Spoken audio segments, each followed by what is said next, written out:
once again, we've made the point we like an involved bad guy, right? An active Zorin bad guy, is at least involved. I'm not saying Dr. No's not involved, and I do love that overhanging, Blofeld-esque darkness that you alluded to, McCurdy, that he has, that everybody's terrified of him, and, we don't see him for 4/5 of the film. People are willing to kill themselves rather than face what he's doing. And he's always alluded to and talked about but never seen, which I think is... And I still like that, but I still... From a movie standpoint, I think that does something to the film overall. It's not something that's like, of course... And I was a very big proponent about like active bad guy. East, west, just points of the compass, each as stupid as the other. I'm a member of Spectre. Charlie, you had said that like, well, Dr. No is just a guy. And I was like, no, he's not. Because Dr. No talks about like, this is in the thick of, again, it's the thick of the Cold War as it's just beginning. And he's German and he's Chinese.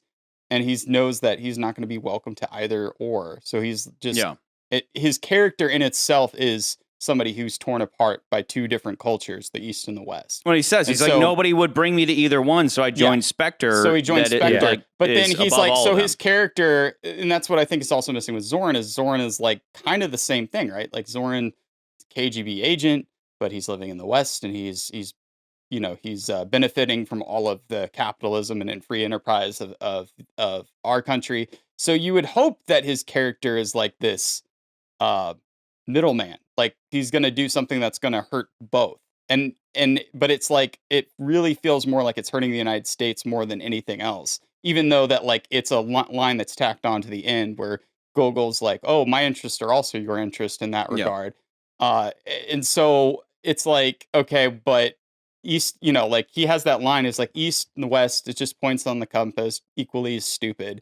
And it's such a perfect line. And I'm just like, that's the character. Like that's the guy. And like, he says it with such like gravitas that I'm just like, this guy's a force to be reckoned with. And like, that's to me where Zorin is manic and very, he's zany and over the top at times, not all the time, but at times. Wiseman's performance is just even keel, so it kind of makes him scarier in my opinion. I would disagree in the point that bringing down Silicon Valley would just kind of only harm the U.S. or its allies. I would imagine that at the time, Silicon Valley probably provided a large majority of the world's chips, not just European or American. I think what the film's missing is if you're going to include Russia in the plot, it would have been better if his motivations at least had stemmed from like something along the lines of like the KGB didn't accept me because I was a superhuman. And I don't like the West either, so I'm going to utilize my power that I've gained in the West to topple both Russia and the United States. And that's never really instated, and it's not necessarily like it's never stated and it's never alluded to in any regards. And so that's where I'm like, where Nans and I agree. It's like I feel like that is underutilized. Like you could have done something more with that as your motivation. There's just something missing there. Not to say that like his plot and the way his actions work, because a lot of it's again borrowed from Goldfinger. And I'm not going to say that Christopher Walken's performance isn't something to be like, boo, but it's just like that's the thing that's kind of missing for me. Boo. Boo. That's how he would say it. Boo. Boo.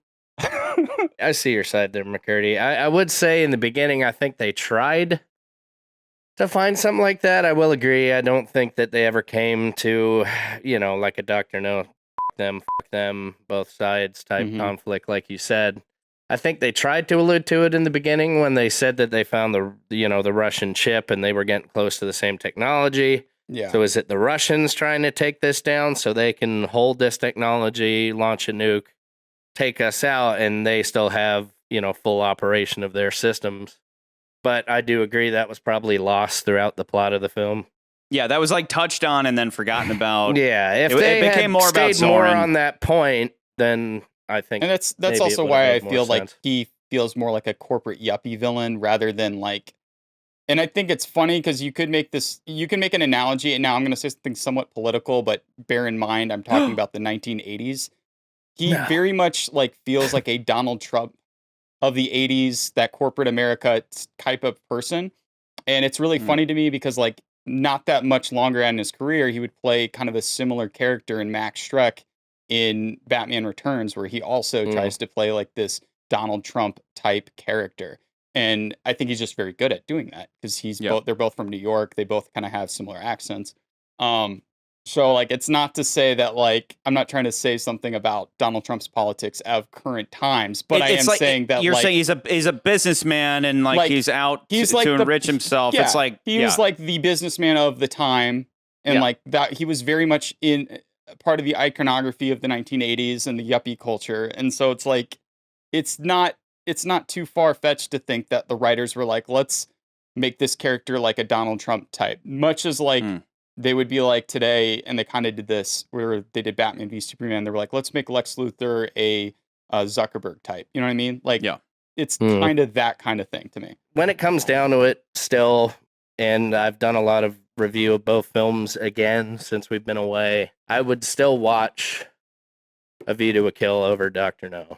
So I would still place it above it, but it really is so goddamn close. On that note, I think I would rather watch A View to a Kill than Goldfinger, but I can recognize that Goldfinger is a better film. And that's what I mean. It's like, that's why this is such a difficult task, because some things are enjoyable, and then other things you just know, like, okay, objectively, Goldfinger does a better job of this, that, and the other.